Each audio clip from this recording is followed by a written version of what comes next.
دیکھو آپ کو کسی سے عشق ہو گیا, آپ کو کسی سے کیا ہو گیا, خدا نخواستہ عشق ہو گیا, آپ بات کا بہانہ تلاش کرتے ہو کہ نہیں کرتے؟ شرما رہے ہیں.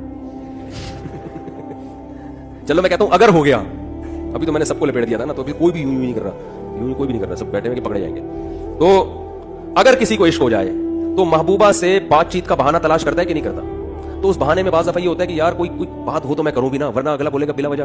تو آپ پھر کوئی ریکویسٹ کر دیتے ہیں کہ وہ دیکھیے وہ میں نے آپ کو اصل میں کال کی تھی, وہ آپ کے والد صاحب اس میں ایک پولیس آفیسر ہیں, تو میرے بھائی کا تھوڑا سا کام اٹکا ہوا ہے, وہ اگر ہو جائے تو کتنا اچھا ہوگا, کہتے ہیں نا.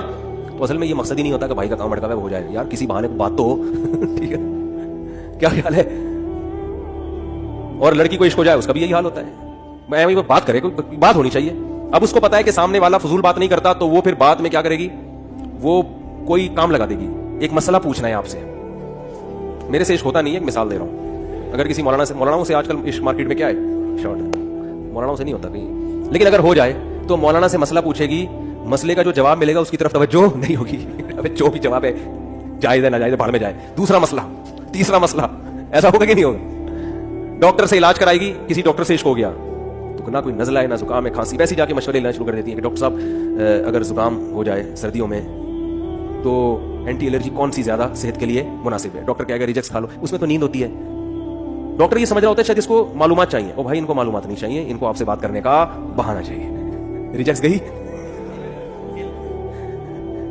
تو بالکل اہل اللہ کی یہی حالت اللہ کے ساتھ ہوتی ہے. اللہ دعا قبول کر نہ کر وہ تیرا مسئلہ ہے. ہم مانگیں گے تو اس لیے تاکہ قبول ہو جائے, تو ہم تو بندے ہیں, لیکن ایک بہت بڑا مسئلہ یہ ہے کہ ہم تو تجھ سے بات کرنا چاہتے ہیں. جب تجھ سے ہم بھیک مانگتے ہیں کہ یہ مسئلہ حل کر دے, یہ مسئلہ حل کر دے, ہمیں مزہ بہت آتا ہے اس میں. ہمارا رابطہ کس سے ہو جاتا ہے؟ اللہ سے. اور مزہ اس لیے آ رہا ہوتا ہے کہ ہمیں پتہ ہے اللہ کو مزہ آ رہا ہے, اللہ خوش ہو رہا ہے کہ میرے سے بھیک مانگتا ہے یہ, تو بس یہی بہت یہ ہو گیا بس, ٹھیک ہے نا.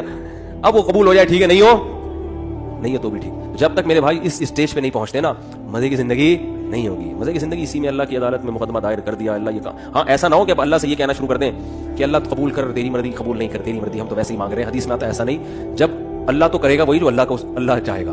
آپ نے غلام بن کے مانگنا ہے کہ اللہ قبول کر دے, یہ چیز مجھے چاہیے تو دے دے, ٹھیک ہے نا. ایسے نہیں مانگے کہ اللہ یہ مجھے روزگار مل جائے تو اچھا ہے, نہیں ملے تو تیری تقدیر ہے. تو یہ دعا نہیں ہوئی نا, پھر یہ تو ویسے ہی اللہ کی تقدیر ہے بھائی. تو آپ نے تو مانگ رہے ہیں اللہ میرے رزق, مجھے کشادہ رزق حلال نصیب فرما دے, اللہ میری اس بیماری کو ٹھیک کر دے.